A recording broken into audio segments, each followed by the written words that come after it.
కోయ్ కోయ్ వీటి మీనింగ్ ఏంటి? ఓయ్ కోయ్ ఏమైందిరా? కౌశిక్, చిన్న డౌట్. నేను 2 hours నుంచి ఇదే రైల్వే స్టేషన్ లో ఉన్నా. ఖాళీగా ఉండే బదులు ఏదైనా పని చేసుకోవచ్చుగా. వచ్చిపోయే ప్రతి ట్రైన్ ని చూస్తున్నా. కొన్ని కోచెస్ మీదేమో డి అని ఉంది, కొన్ని కోచెస్ మీద సి అని ఉంది, కొన్ని కోచెస్ మీదేమో ఏ బి ఈ హెచ్1 ఇలా ఉన్నాయి. వీటి మీనింగ్ ఏంటి కౌశిక్?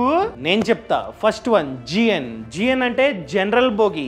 ఈ బోగిలో ఎవరైనా సరే రిజర్వేషన్ లేకుండా కూర్చొని ప్రయాణించవచ్చు. నెక్స్ట్ వన్ డి, ఏదైనా కోచ్ మీద D1 D2 D3 అని ఉంటే అది నాన్ ఏసీ సిట్టింగ్ కోచ్ అనమాట. ఇక్కడ మనం రిజర్వేషన్ చేయించుకొని ఆ బోగిలో కూర్చొని ప్రయాణించవచ్చు. ఇది సేమ్ లైక్ జనరల్ బోగి లాగే ఉంటుంది, కానీ రిజర్వేషన్ చేయించుకోవాలి. ఇంకా థర్డ్ వన్ సి సిరీస్, ఏదైనా కోచ్ మీద C1 C2 C3 అని ఉంటే అది ఏసీ చైర్ కార్ బోగి అనమాట. సింపుల్ గా చెప్పాలంటే రిజర్వేషన్ చేయించుకొని ఆ ఏసీ బోగిలో కూర్చొని మనమైతే ట్రావెల్ చేయొచ్చు. ఇంకా ఈ సిరీస్ కోచెస్, ఏదైనా బోగి మీద E1 E2 E3 అని ఉంటే దాని అర్థం ఏంటంటే అది executive AC chair car coach అనమాట. ఇది కాస్త లగ్జరీగా అండ్ స్పేషియస్ గా ఉంటుంది. Next one sleeper class. ఈ కోచెస్ మీద S1 S2 S3 S4 ఇలా ఉంటుందన్నమాట. అండ్ థర్డ్ ఏసీకి అయితే B1 B2 B3 ఇలా ఉంటుంది. సెకండ్ ఏసీకి అయితే A1 A2 A3 ఇలా ఉంటాయి. అండ్ ఫస్ట్ ఏసీకి అయితే H1 H2 HA1 HA2 HA3 ఇలా ఉంటుందన్నమాట.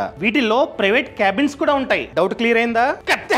ఈ మ్యాటర్ చాలా మందికి తెలియదు. Thank you Kaushik. మీరు లాస్ట్ టైం ట్రైన్ జర్నీ చేసినప్పుడు ఏ కోచ్ లో ట్రావెల్ చేశారో దయచేసి కామెంట్ లో తెలపండి.